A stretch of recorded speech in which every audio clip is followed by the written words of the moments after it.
В момента пред вас са тъмни екрани. Точно това са гледали руснаците по всички телевизии през 1978 година, защото е нямало какво да гледат, тъй като е нямало никаква стабилна връзка в цялата страна. Аз съм Айхан Инфая и днес в това видео ще научите много интересни факти и много интересни нюанси за най-голямата зима, която се е случила в Русия. Приятно гледане, приятели! В края на декември 1978 година в Съветския съюз настъпват силни аномални студове. В много райони на европейската част температурата спада до минус 50 градуса по Целзий. В Архангелска област термометрите са показвали минус 43 градуса, в Ленинград минус 39, в Москва минус 37, а под Московието минус 45 градуса по скалата на Целзий. Този арктически студ не само е развалил новогодишните тържества на стотици хиляди съветски граждани, но е създал наистина екстремни условия, в които мнозина е трябвало да оцелят. През декември 1978 година много жители на града забелязват, че започва да се натрупва прекалено много сняг.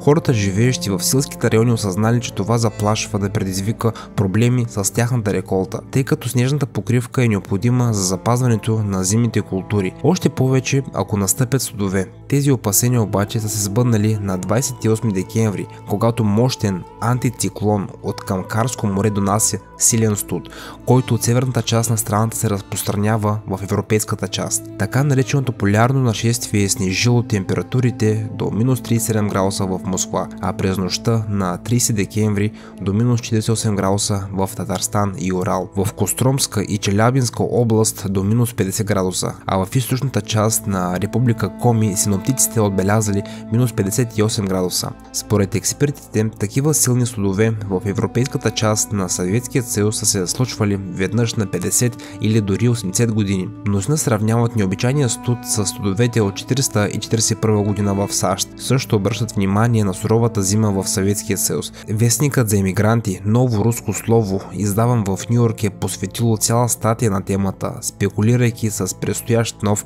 ледников период. Телевизионните и радиопредаванията съветвали съветските граждани да не пускат децата си навън и да избягват алкохол по време на новогодишните празници, за да не провокират инциденти и да пестят енергийните ресурси. В районите, в които температурата е паднала до минус 50 градуса по Целзий, предприятията са въвели съкратен работен ден. Комуналните услуги в много градове започнали да изпитват истинско бедствие. Тръбите не са можели да издържат на опитите за повишаване на температурата на водата. В Уляновоск, където температурите са паднали до минус 45 градуса по Целзий, тръбите не са можели да издържат на опитите за повишаване на температурата на водата. Батериите на централното отопление са започнали да се развалят. Те са били подменени едва след седмица. В Москва, в навечерието на Нова година, в много райони са били регистрирани прекъсвания на електрозахранването. Спуснали са се водопроводни тръби при студените батерии, на които хората са седели. Всички хора са били с много топли дрехи. Повечето хора вече не са били в настроение за празник. За да се стоплят, те са включили газови котлони, фурни и електрически камини. Слушайки радиопредаванията, които са призовавали премръзналите граждани да пестят ресурси. Но дори тези мерки не са помогнали. Стените на много апартаменти са били замръзнали. Положението с междуградските влакове не е било лесно. Заради скъсаните жици, хората е трябвало да чакат с часове влакът да пристигне. Много съветски граждани даже са нямали шампанско и обикновена лимонада. От студа в замръзналите складове на магазините са започнали да се пукат бутилки. В много магазини хранителните продукти са се занулили. Заради необичайните студове не са можели да внасят хранителни продукти. Силните студове са нанесли сериозни щети на селското стопанство. Студът е унищожил огромен брой овощни градини, така че през 1979 година е имало лоша реколта от сливи, череши, ябълки и круши. Необичайното застудяване е провокирало много извънредни ситуации в цялата страна. В Лужкия район на Република Татарстан група туристи, пътуващи от Павлодар, попаднали в леден капан. Учените от гимназията пристигнали тук на 29 декември, за да направят ски екскурзия по местата на Ленин с крайна точка в град Казан. Те трябвало да изминат 120 км по замръзналото корито на река Волга. Още по пътя туристите били засегнати от силен студ. Станало невъзможно да продължат напред. Този, който е водил групата, е изпратил двама ученици обратно за помощ. Промъквайки се през снега, те започнали да изчерпват силите си. Полицаите Александър Сачков и Евгений Торговцев заминали с Снегорин, за да спасяват групата. Те са са успели да спасят измръзналите туристи от различни места, след което като разпалили голям огън в един овраг. След това те били евакуирани в село Долгая поляна. За съжаление, жертвите не са могли да бъдат избегнати. Необичайният студ едва ни предизвиква рационна катастрофа в Урал. През декември 1978 година регионът се превръща в истинска Арктика. Свердловска област е бил обгърнат от леден северен въздух. Термометрът е показвал минус 47 градуса по Целзий и масово всички тръби в града са били спукани. Гъстата мъгла буквално е завладяла всички градове. Всичко наоколо е било покрито с слой лед. През нощта на 31 декември в един от най-студените нощи е избухнал пожар в Белоярският АЕЦ. Поред основната версия, стоменобетонните конструкции на машинното отделение не са могли да издържат на температурната разлика. Навън е било почти минус 50 градуса, но вътре е било много горещо. Огромни греди са паднали върху генератора на първия енергоблок, придобивайки проводник, а след това маслото се е запалило.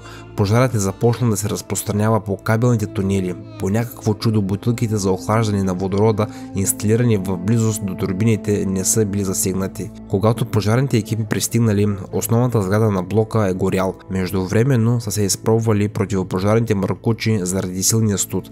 Освен това, огънят вече е бил обхванал оборудването, което е означавало, че е можело да се разпространи по кабелите до други помещения на станцията. Кабелите е трябвало да бъдат потушени спешно. Нямало как да се изключи електричеството. Първо е трябвало да се изключи реакторът, след това пожарникарите започнали да използват метода на струйния разряд, който предпазва от токов удар. Пожарникарите имали трудна задача за изпълнение. Освен да потушат източниците на запалването, те трябвало да осигурят работата на персонала, който продължавал да работи в атомната електроцентрала с противогаз. По това време за евакуацията на населението са били подготвени 300 автобуса и няколко железопътни влака. За щастие, с неимоверни усилия пожарът е бил потушен.